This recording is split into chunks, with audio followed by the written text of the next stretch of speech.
जब जो पार्टी सत्ता में रहेगी अगर विपक्ष के लोगों को जेल में डालेगी उस पार्टी का सत्यानाश होगा। अपने नेताओं को बता देना। 11 महीने के बाद इस सदन में दोबारा आने का मौका मिला महोदया, और इस बीच कई घटनाएं घटित हुई। मैं उसकी डिटेल में नहीं जाना चाहता, लेकिन राष्ट्रपति जी के अभिभाषण में जो बिंदु आए हैं उसके बारे में जरूर आपके सामने कुछ बात कहना चाहता हूं। महोदया, जिक्र किया गया कि भारत दुनिया का सबसे बड़ा लोकतंत्र है और बहुत अच्छे ढंग से चुनाव संपन्न हुआ, लेकिन यह चुनाव कई घटनाओं का साक्षी रहा महोदया। इस चुनाव के अंदर हमने देखा विपक्ष के नेताओं को पकड़ पकड़ के कैसे जेल में डाला गया। ईडी का, सीबीआई का, जांच एजेंसियों का दुरुपयोग करके राज्यों के मुख्यमंत्री को जेल में डाला गया, मंत्रियों को जेल में डाला गया।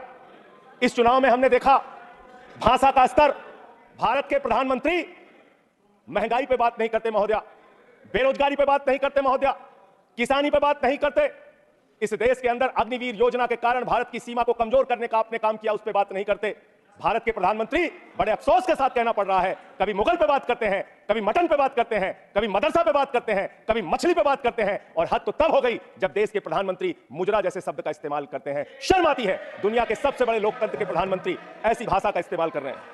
महोदया, इस चुनाव में हमने देखा हमारे दिल्ली के मुख्यमंत्री अरविंद केजरीवाल, उनको चुनाव से पहले जबरदस्ती पकड़ के जेल में डाल दिया गया महोदया। अरविंद केजरीवाल वो मुख्यमंत्री हैं जिन्होंने शिक्षा के क्षेत्र में काम किया, स्वास्थ्य के क्षेत्र में काम किया, बिजली फ्री देने के क्षेत्र में काम किया, पानी फ्री देने के क्षेत्र में काम किया महोदया। माताओं और बहनों को बस की फ्री यात्रा देने का काम किया, बुजुर्गों को तीर्थ यात्रा कराने का काम किया। एक ऐसे मुख्यमंत्री जिन्होंने देश ही नहीं पूरे दुनिया में सबसे बेहतरीन काम करके दिखाया, आपने चुनाव के पहले उनको गिरफ्तार करके जेल में डाल दिया। और मुद्दा क्या बनाया? तथाकथित शराब घोटाला। आज मैं आपके सामने इस सदन में बताना चाहता हूं महोदया, शराब घोटाला किसने किया, यह जानकारी पूरे देश को होनी चाहिए। यह जानकारी भारतीय जनता पार्टी के मित्रों को होना चाहिए। यह भारतीय जनता पार्टी के नेता, देश के प्रधानमंत्री को भी होना चाहिए। शराब घोटाला शरद रेड्डी से 60 करोड़ रुपए की रिश्वत लेने वाले भारतीय जनता पार्टी के लोगों ने किया है। आप लोगों ने इलेक्टोरल बॉन्ड के जरिए चंदा लेने का काम, रिश्वत खाने का काम, भ्रष्टाचार करने का काम किया है। शराब घोटाला तुमने किया है। शराब घोटाले की बात करते हैं महोदया, यही चिल्लाने का काम करते हैं। मैं अपनी बात कहना चाहता हूं महोदया, दिल्ली के मुख्यमंत्री को ईडी कोर्ट ने जमानत दी महोदया। ईडी कोर्ट ने कहा अरविंद केजरीवाल निर्दोष है। महोदया, ये रिश्वतखोर लोग हैं, ये रिश्वतखोर है, ये बेईमान है, ये भ्रष्टाचारी है महोदया, ये भ्रष्टाचारी है। भ्रष्टाचारियों को बोलने की हैसियत नहीं होनी चाहिए महोदया। ये भ्रष्टाचारी है, ये बेईमान है, इन्होंने शराब घोटाला किया है, 60 करोड़ की रिश्वत खाई है।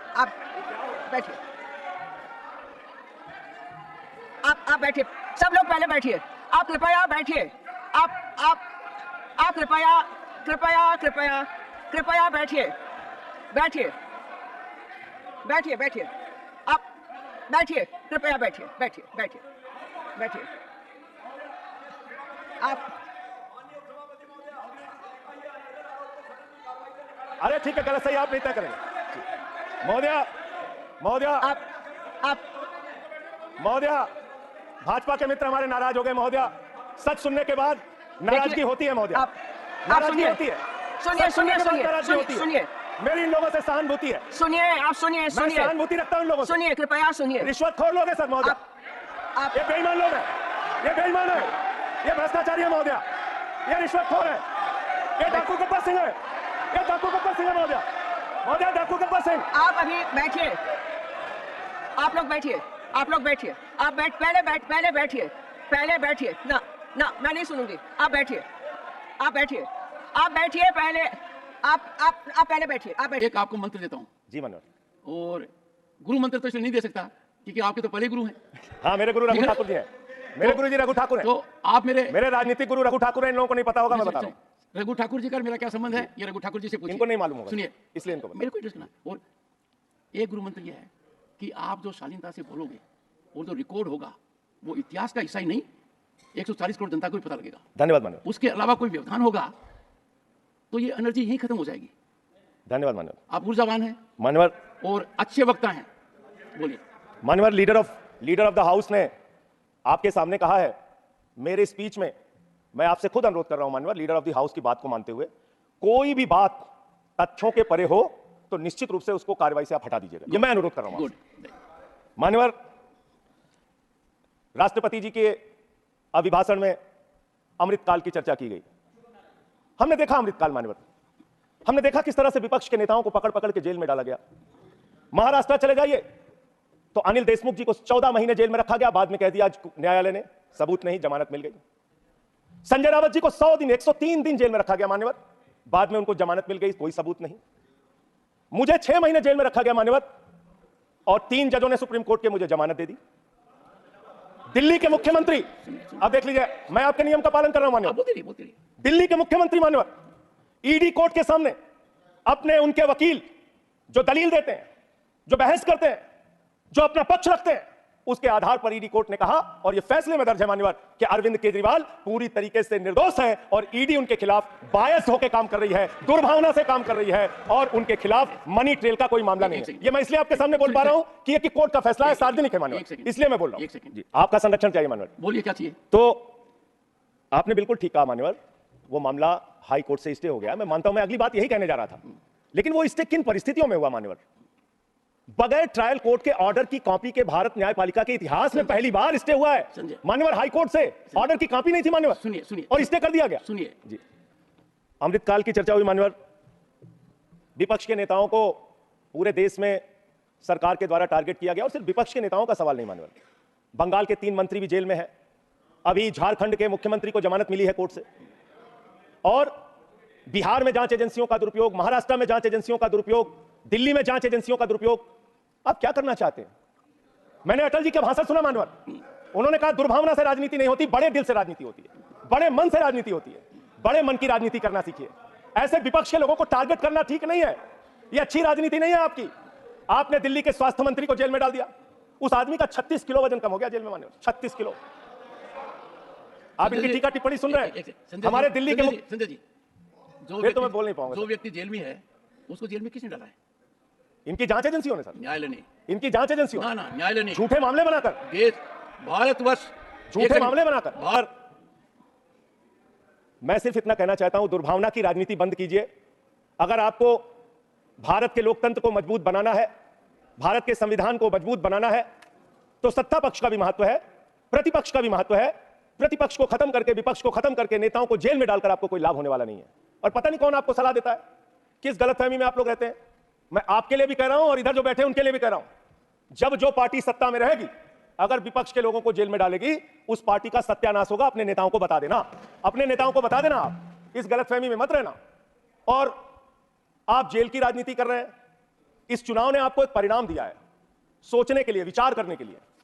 इसमें स्पष्ट बहुमत का भी जिक्र है मान्यवर। स्पष्ट बहुमत कहां है? 400 पार। आपने नारा दिया 400 पार, 400 पार, 400 पार, नॉट अ गुड हैबिट। 400 पार का नारा आपने दिया। आपकी 240 सीट आई, स्पष्ट बहुमत कहां है? आपके दावे से 160 सीट कम आई मान्यवर, और 303 सीट पिछली बार थी, उससे 63 सीट कम आई मान्यवर, और 272 का बहुमत होता है, उससे 32 सीट कम आई मान्यवर। आपको सोचना होगा, विचार करना होगा, अपनी कमियों की समीक्षा करनी होगी। और आपकी कमियां क्या है? आपकी कमियां आपका अहंकार है। जब व्यक्ति अहंकार में होता है तो उसको कुछ दिखाई नहीं पड़ता मान्यवर। रावण भी अहंकार में था, उसने लगा प्रभु श्री राम वनों में रहने वाले, जंगलों में रहने वाले, वो मेरा क्या बिगाड़ पाएंगे। लेकिन भालुओं की, बानरों की सेना बनाकर लंका को आग लगाने का काम प्रभु श्री राम ने किया, रावण का नाश करने का काम प्रभु श्री राम ने किया। उस अहंकार का भी नाश होगा। और आप पता नहीं क्यों रिजल्ट को समझ नहीं पा रहे। आप लोग सबको गालियां देने लगते हैं। लोकतंत्र में अच्छी चीज नहीं मान्यवर। कभी मुसलमानों को गाली दो, कभी सिखों को गाली दो, कभी ईसाइयों को गाली दो, कभी जाटों को गाली दो, कभी मराठों को गाली दो, कभी दलितों को गाली दो, कभी पिछड़ों को गाली दो। आप सिर्फ गाली देते रहते हैं मान्यवर। ये गाली देना बंद कीजिए मान्यवर। अब अयोध्या और लोकतंत्र में अच्छी चीज है। हमारे रिजल्ट गड़बड़ाएंगे, हम समीक्षा करेंगे, आपका गड़बड़ा है, आप समीक्षा कीजिए। आप तो कुछ मानने को तैयार नहीं। अयोध्या के इंफ्रास्ट्रक्चर डेवलपमेंट में हमारे मित्र जब यहां बोल रहे थे, अभी कल जब इनका भाषण मैंने सुना तो कह रहे थे इंफ्रास्ट्रक्चर डेवलपमेंट में भारत नंबर 1 है। मैं बताता हूं इंफ्रास्ट्रक्चर डेवलपमेंट। इन्होंने मान्यवर अयोध्या के विकास में बहुत पैसा खर्चा किया, होना चाहिए, प्रभु श्री राम की नगरी को विकास करने में।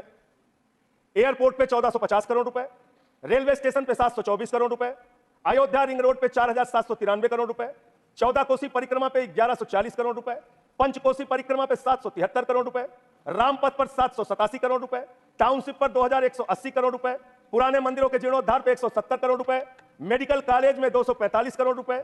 मान्यवर, ये पैसा गया कहां? पहली ही बरसात में प्रभु श्री राम के गर्भगृह में पानी गिरने लगा। पूरी अयोध्या की सड़कें टूटी हुई हैं। मुख्य पुजारी ने यह बात कही मान्यवर, मुख्य पुजारी ने यह बात कही, मंदिर के मुख्य पुजारी ने कही, ये भ्रष्टाचार की भेंट चढ़ा दिया मान्यवर इन्होंने पैसे को, भ्रष्टाचार की भेंट। अमृतकाल के दौरान तमाम घटनाएं देश में घटित हुई। अग्निवीर जैसी योजना देश के अंदर आई। 4 साल की नौकरी, 17 साल में एक जवान सेना में भर्ती होगा, 21 साल में रिटायर हो जाएगा। मैं ऐसा मानता हूं मान्यवर, इस योजना के बारे में सरकार को पुनर्विचार करना चाहिए। नौजवानों में इसको लेकर प्रतिरोध है, गुस्सा है, और कहीं ना कहीं ये भारत की सेना को भी कमजोर करने की कार्रवाई है मान्यवर। अगर आप कारगिल के युद्ध को देखें और उसके पहले भी जो सेना के अधिकारियों से आप बात करेंगे, 5 साल तक जब कोई फील्ड में काम कर लेता है जवान, उसके बाद युद्ध की स्थिति में उसको इस्तेमाल किया जाता है, उसको आगे किया जाता है। इसलिए मान्यवर, यह अग्निवीर योजना कहीं ना कहीं भारत माता की सुरक्षा के साथ समझौता करने की कोशिश है, उस पर भी पुनर्विचार आपको करना चाहिए, इसको वापस लेना चाहिए। दूसरी बात, आपने बात की कि आप 5वीं सबसे बड़ी अर्थव्यवस्था बन गए दुनिया में। बहुत अच्छी बात है, मैं आपको शुभकामनाएं देता हूं। भारत को दुनिया की पहली नंबर की अर्थव्यवस्था बनाइए, हम सब खुश होंगे। लेकिन इसके साथ साथ प्रति व्यक्ति आय के मामले में आप कहां खड़े हैं? प्रति व्यक्ति आय के मामले में आप 141वें नंबर पर खड़े हैं, 141वें नंबर पर। 5वीं बड़ी अर्थव्यवस्था किसके लिए मान्यवर? चंद पूंजीपतियों के लिए, जिनका लाखों करोड़ रुपए बैंक का कर्जा माफ किया गया। यह किसके लिए मान्यवर? आपने कहा, चुनाव के दौरान हमने एक भाषण और सुना मान्यवर, कि आपकी संपत्ति लेके ये भाग जाएंगे, वो भाग जाएंगे, वो भाग जाएंगे। अरे संपत्ति कौन कौन लेके भागा है, ये तो सर्वविदित सत्य है। 20,000 करोड़ रुपए लेके नीरव मोदी भाग गया, 10,000 करोड़ रुपए लेके विजय माल्या भाग गया, 3,000 करोड़ लेके ललित मोदी भाग गया। ये कौन है? ये कौन है बड़े बड़े पूंजीपति? और मान्यवर, दूसरे सदन में इनका दिया गया जवाब है। मैं चाहूंगा आपके माध्यम से सरकार को इसका जवाब जरूर देना चाहिए, तो उसके बारे में मेरे साथ ये बहस कर सकते हैं, जो प्रस्ताव लाना हो ला सकते हैं। ये सर्वविदित सत्य है, मैं आपको बता रहा हूं मान्यवर। 3,53,000 करोड़ रुपए बैंक सेटलमेंट के, 3,53,655 करोड़ रुपए बैंक सेटलमेंट के नाम पे 43 कंपनियों का माफ किया गया। 43 कंपनियों का, इसका रिकॉर्ड आपके सामने मैं रख दूंगा। मान्यवर, संपत्ति आप कहां पहुंचा रहे हैं, किसको पहुंचा रहे हैं, किस लिए आप काम कर रहे हैं, किसके लिए काम कर रहे हैं, यह पूरे देश को जानना चाहिए। आपने रेलवे की उन्नति की चर्चा की है, वंदे मेट्रो की चर्चा की है। हमारे एक मित्र कह रहे थे ट्रेन में सफर, मैं शायद ट्रेन में भी सफर किया हूं, रोड से भी सफर किया हूं, इतना सफर किया हूं कि उसके आंकड़े जब सामने आएंगे तो वो एक गाथा लिखी जा सकती है उस पर। ट्रेन में सफर करने वालों की हालत आज क्या है? इंसान को भूसे की तरह भर के एक जगह से दूसरी जगह जाना पड़ता है मान्यवर। लखनऊ में उतरिए, वहां पर कुली मिले मुझे मान्यवर, उनके लिए एक वादा किया था बहुत पहले, और आप एक उदार हृदय के व्यक्ति हैं, मैं चाहता हूं आपके माध्यम से सरकार तक की बात जानी चाहिए। कुलियों को वादा किया इस सरकार ने कि आपके बच्चों को नौकरी दी जाएगी, कुलियों को वादा किया वर्दी दी जाएगी, तमाम प्रकार की सुविधाएं दी जाएंगी। उनका ज्ञापन मेरे पास पड़ा हुआ है, आज भी उनकी मांगों के बारे में कोई सुना नहीं। आपने इस देश के नौजवानों के साथ क्या किया? पेपर लीक पे पेपर लीक, पेपर लीक पे पेपर लीक, नीट का पेपर लीक, उत्तर प्रदेश में दरोगा की भर्ती का पेपर लीक, गुजरात में पेपर लीक, राजस्थान में पेपर लीक, बिहार में पेपर लीक। 2 साल में 70 पेपर लीक हुए मान्यवर, 70 पेपर लीक। इस देश के नौजवानों के साथ आपने खिलवाड़ करने का काम किया। 2 करोड़ छात्रों और नौजवानों की जिंदगी बर्बाद हुई पेपर लीक के कारण। कौन जिम्मेदार है उसके लिए? कैसे कार्रवाई होगी? आप कमेटियां बनाते हैं, एनटीए जो एग्जाम करा रहा है, मैं ये मांग करता हूं आपके माध्यम से उस एनटीए के अधिकारियों की जांच होनी चाहिए, और उन लोगों की जांच कराकर जो लोग भी इसमें शामिल हैं उनको गिरफ्तार करके जेल में डालिए, और एनटीए को भंग कीजिए मान्यवर, क्योंकि बार बार जब जब एनटीए एग्जाम करा रहा है पेपर लीक हो रहा है। यह बड़ा सवाल है, इसके बारे में आपको सोचना चाहिए। दूसरी बात मान्यवर, आपने कहा राज्यों के विकास से ही देश का विकास होता है। यह बात सुनकर मेरी आंखों में आंसू आ गया। इतनी बढ़िया बात, इतना उदार हृदय आपका, वाह वाह वाह वाह वाह वाह। राज्यों के विकास से देश का विकास होता है।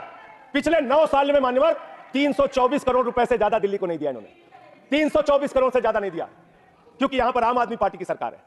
यहां पर शिक्षा मंत्री को जेल में डालना है, स्वास्थ्य मंत्री को जेल में डालना है, मुख्यमंत्री को जेल में डालना है, या विकास के लिए हमारा सहयोग नहीं करना। तीर्थ यात्रा योजना रोक लगाओ, होम डिलीवरी योजना रोक लगाओ, मोहल्ला क्लिनिक योजना रोक लगाओ, आप सिर्फ बिजली फ्री योजना रोक लगाओ, पानी फ्री योजना रोक लगाओ। आपका काम सिर्फ रोक लगाने के लिए है। आप क्या राज्यों का विकास कर रहे हैं मान्यवर? 8,000 करोड़ रुपए रूरल डेवलपमेंट फंड का और बाकी शिक्षा स्वास्थ्य के फंड का, केंद्र सरकार के हिस्से का, पंजाब का, इन्होंने 8,000 करोड़ रुपए रोक के रखा है। यह राज्यों का विकास आप कर रहे हैं, यह राज्यों के साथ आपका बर्ताव है, यह आपका संघीय ढांचे में यकीन है। और सबसे महत्वपूर्ण बात मान्यवर, जो यहां पे कई वक्ताओं ने पहले भी कही, आप किस भावना से काम कर रहे हैं? किस भावना से आप काम कर रहे हैं? इस देश में दलितों के लिए, पिछड़ों के लिए, आदिवासियों के लिए, अल्पसंख्यकों के लिए, उनके अधिकारों की रक्षा के लिए भारत के संविधान में बहुत बड़ी ताकत उनको दी गई है। लेकिन जब वो जातीय जनगणना की मांग करते हैं, आप उनकी मांग सुनते नहीं। जब वो विश्वविद्यालयों में आरक्षण की बात करते हैं, उसमें एक एक दो दो पोस्ट निकाल के आप आरक्षण की व्यवस्था वहां पे खत्म करते हैं। जब वो अपने साथ होने वाले भेदभाव की चर्चा करते हैं, आप उस पर भी रोक लगाते हैं। मान्यवर, अमृतकाल के अंदर यह सवाल तो आपसे बनता है, यह पूछना तो आपसे बनता है कि जब प्रभु श्री राम के मंदिर का शिलान्यास हुआ तो तत्कालीन राष्ट्रपति वहां पर क्यों नहीं थे? जब उस प्रभु श्री राम के मंदिर का उद्घाटन हुआ तो मौजूदा राष्ट्रपति वहां पर क्यों नहीं थी? यह सवाल तो आपसे बनता है मान्यवर। यह सवाल तो इनसे पूछना बनता है कि अखिलेश यादव जी 5 साल मुख्यमंत्री रहे उत्तर प्रदेश के, जब घर खाली हुआ तो गंगा जल से धुला जाता है। और मुझे शर्म आती है, आजादी के 75 साल के बाद मान्यवर कन्नौज में एक मंदिर में दर्शन करने चले गए अपनी पत्नी के साथ, उस मंदिर को गंगा जल से बीजेपी के लोगों ने धुलने का काम किया। ये आपका रवैया है पिछड़ों के प्रति, दलितों के प्रति? मान्यवर, मैं समय अपने साथियों का कम कर लूंगा, मैं अपनी बात कहना। मान्यवर, ये रवैया ठीक नहीं है, इतना भेदभाव, इतनी दुर्भावना ठीक नहीं है। इस देश के दलितों को, पिछड़ों को, आदिवासियों को, अल्पसंख्यकों को अपना मानिए। इस चुनाव ने एक संदेश आपको यह भी दिया है कि हम कोई पाकिस्तान नहीं है, हम अफगानिस्तान भी नहीं है, हम हिंदुस्तान हैं और हम मिलकर रहना चाहते हैं। पूरी धर्मनिरपेक्षता को मजबूत करके मिलकर रहना चाहते हैं, संविधान को अपने आगे रखकर मजबूती से उसके साथ चलना चाहते हैं। मानवर, यह देश हिंदुओं का भी है, मुसलमानों का भी है, सिखों का भी है, ईसाइयों का भी है, बौद्धों का भी है, जैनियों का भी है। यह देश सबका है मानवर। इस भावना से आप देश को आगे लेकर चलिए, पूरा देश आपके साथ खड़ा होगा। इतनी नफरत, इतनी दुर्भावना आपके मन में क्यों है? क्यों आप सबको अपने से दूर करने की कोशिश करते रहते हैं? इस पार्टी को भारतीय जनता पार्टी ही रहने दीजिए। इस पार्टी को मानवर भारतीय झगड़ा पार्टी मत बनाइए। मैं इन लोगों से कहना चाहता हूं, झगड़े लड़ाई से कुछ देश को मिलने वाला नहीं है, झगड़े लड़ाई से देश की उन्नति होने वाली नहीं है। आपको 240 सीटें मिली हैं, आप गठबंधन की सरकार चला रहे हैं, आप चलाइए, लेकिन इसके साथ साथ विपक्ष की भी अपनी भूमिका है, उस भूमिका को ध्यान में रखिए, विपक्ष को भी अपने साथ लेकर चलिए। इतना अगर आप टारगेट करके एक एक पार्टी को खत्म करने की कोशिश करेंगे तो जो दूसरों को खत्म करने की कोशिश करता है वो अपने आप ईश्वर उनको सही रास्ते पे पहुंचाने का काम करता है। और रावण का अहंकार नहीं चला मान्यवर तो किसी और का अहंकार क्या चलेगा? और हिंदू धर्म कितना विराट धर्म है, कितना विशाल धर्म है। हिंदू धर्म तो वसुदेव कुटुंबकम की बात करता है, कहता है पूरा विश्व हमारा परिवार है। हिंदू धर्म कहता है मान्यवर, कोई भी पूजा हम लोग खत्म करते हैं, कहते हैं धर्म की जय हो, अधर्म का नाश हो, प्राणियों में सद्भावना हो, विश्व का कल्याण हो। लेकिन अफसोस है कि भारतीय जनता पार्टी की मानसिकता है प्राणियों में दुर्भावना हो, प्राणियों में बंटवारा हो, प्राणियों को आपस में बांटा जाए। इनके लिए बहुत अच्छी लाइन है, वो मैं कहना चाहता हूं। बहुत ही अच्छी लाइन आप लोगों के लिए लिख कर लाया था कि किस तरह से आप लोग मुद्दों से ध्यान हटाना चाहते हैं। सभी का ध्यान बांटा जा रहा है, सभी का ध्यान बांटा जा रहा है, यह हिंदुस्तान बांटा जा रहा है, सभी का ध्यान बांटा जा रहा है, यह हिंदुस्तान बांटा जा रहा है। हमें ये मंदिर और मस्जिद दिखाकर हमारा ध्यान बांटा जा रहा है, हमारा ध्यान बांटा जा रहा है। ध्यान बांटने की कोशिश मत कीजिए, मुद्दों पर बात कीजिए। बेरोजगारी बड़ा मुद्दा है, महंगाई बड़ा मुद्दा है, अशिक्षा बड़ा मुद्दा है, अग्निवीर बड़ा मुद्दा है, देश को कैसे तरक्की, भ्रष्टाचार बड़ा मुद्दा है। हमारे किसी साथी ने कहा, मैं आपका स्वागत करता हूं, कितनी अच्छी बात आपने कही, भ्रष्टाचार बहुत बड़ा मुद्दा है। लेकिन ये कैसा भ्रष्टाचार है? भारत के प्रधानमंत्री कहते हैं ये मोदी की गारंटी है, एक एक भ्रष्टाचारी को जेल में भेजूंगा, इस बात की गारंटी है। मुझे खुशी हुई, प्रसन्नता हुई प्रधानमंत्री के इस बात को सुनकर। लेकिन जब मैं देखता हूं महाराष्ट्र में 70,000 करोड़ का घोटाला करने वाला बीजेपी के साथ, छगन भुजबल बीजेपी के साथ, ठीक है नाम नहीं लेता हूं, नाम नहीं ले रहा हूं सर, देखिए डिलीटेड। मैं दूसरा बस खत्म कर रहा हूं। सुनिए सर, एक सेकंड, भ्रष्टाचार के खिलाफ एक सेकंड। इस सरकार ने ईमानदारी का संकल्प लिया। First you are speaking while sitting.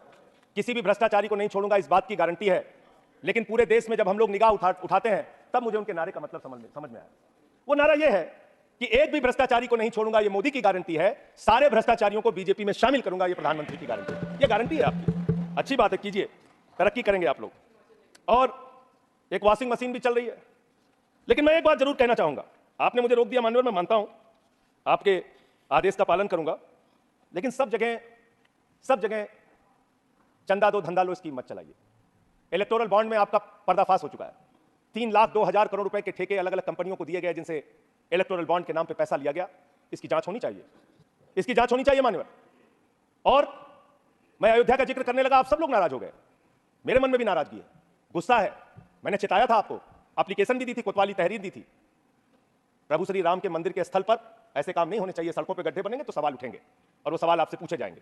मान्यवर, प्रभु श्री राम है, आपने उनके लिए गाना बना दिया, जो राम को लाए हैं हम उनको लाएंगे। बताइए आप, यहां पर बैठा हुआ कोई व्यक्ति क्या इस हैसियत में है कि वो राम को ला सकता है? नहीं, भगवान श्री राम हम सबको लेके आए हैं। भगवान इंसान को लेके आता है, कोई इंसान भगवान को नहीं ला सकता। और प्रभु श्री राम के लिए हमारे एक बहुत पुराने कवि हैं यमुना प्रसाद उपाध्याय जी, उन्होंने लाइन लिखी थी कि तुम्हारी पोल पट्टी खोलने लग जाए तो क्या हो, तुम्हारी पोल पट्टी खोलने लग जाए तो क्या हो, अगर मंदिर की मूरत बोलने लग जाए तो क्या हो, बताओ ब्रह्म बेला में जहां तुम पाप धोते हो वही सरयू का पानी खौलने लग जाए तो क्या हो। आज सरयू का पानी उबाल मार रहा है। अयोध्या में जो हालात है वो आपको देखना चाहिए, और अयोध्या के परिणाम से आप नाराज हुए, नाराज होना बनता है, लेकिन उसके कारण आपने सोचे। राम पथ गमन मार्ग, अयोध्या हारे आप, प्रतापगढ़ हारे, सुल्तानपुर हारे, कौशाम्बी हारे, सीतापुर हारे, रामपुर हारे, श्रावस्ती हारे, प्रयागराज हारे, चित्रकूट हारे, जहां जहां से प्रभु श्री राम गुजरे थे वो सारी सीटें आप लोग हार गए। नासिक हारे, रामटेक हारे, तो इसकी समीक्षा कीजिए। वर्धा हारे, तो इसलिए इसकी समीक्षा कीजिए, क्यों हो रहा है ऐसा आपके साथ। भगवान के नाम पर आप श्रद्धा रखिए और उस श्रद्धा को उसका विस्तार कीजिए, हमें कोई आपत्ति नहीं है। देखिए आपके साथ इनका प्यार खत्म ही नहीं हो रहा है। मान्यवर, मैं सिर्फ इनसे इतना कहना चाहता हूं, आप जो दिल्ली के साथ कर रहे हैं, जो हमारे मुख्यमंत्री के साथ कर रहे हैं, अंतिम बात उनके बारे में कह के अपनी बात को खत्म करूंगा। इससे आपका कोई राजनीतिक फायदा नहीं होगा। मेरी बात को इस सदन में बोल रहा हूं, इसको याद रखिएगा। इससे आपका कोई राजनीतिक लाभ होने वाला नहीं है। और आप 1925 की संस्थाएं, 100 साल हो गया, 100 साल पुरानी संस्थाएं, वहां से निकले आप लोग। 100 साल हो गया, लेकिन दिमाग अभी भी बच्चों का, अभी बच्चों की तरह खेल रहे हैं। अरे मैं राजनीति में आया डॉक्टर लोहिया को पढ़ के, लोकनायक जयप्रकाश नारायण को पढ़ के, राष्ट्रपिता महात्मा गांधी को पढ़ के, शहीद आजम भगत सिंह को पढ़ के। आप सोचते हैं कि आप अरविंद केजरीवाल को जेल में डाल के, सिसोदिया को जेल में डाल के, सत्येंद्र जैन को जेल में डाल के, संजय सिंह को जेल में डाल के हमारी पार्टी को खत्म कर देंगे? ये होने वाला नहीं है, ये कतई होने वाला नहीं है, याद रखना। इस शरीर के 100 टुकड़े भी कर देंगे आप, तो आपके सामने झुकने वाले नहीं है, आपसे लड़ेंगे और जीतेंगे। आप डालिए, उत्पीड़न कीजिए जितना करना चाहते हैं आप कीजिए उत्पीड़न। 6 महीने जेल में रखा आपने सोचा आपके सामने नतमस्तक हो जाएंगे? इस मां भारती ने बहुत सारे बेटे ऐसे पैदा किए हैं जो आपके सामने कभी सर नहीं झुकाएंगे, आपसे लड़ने के लिए तैयार रहेंगे। याद रखिएगा।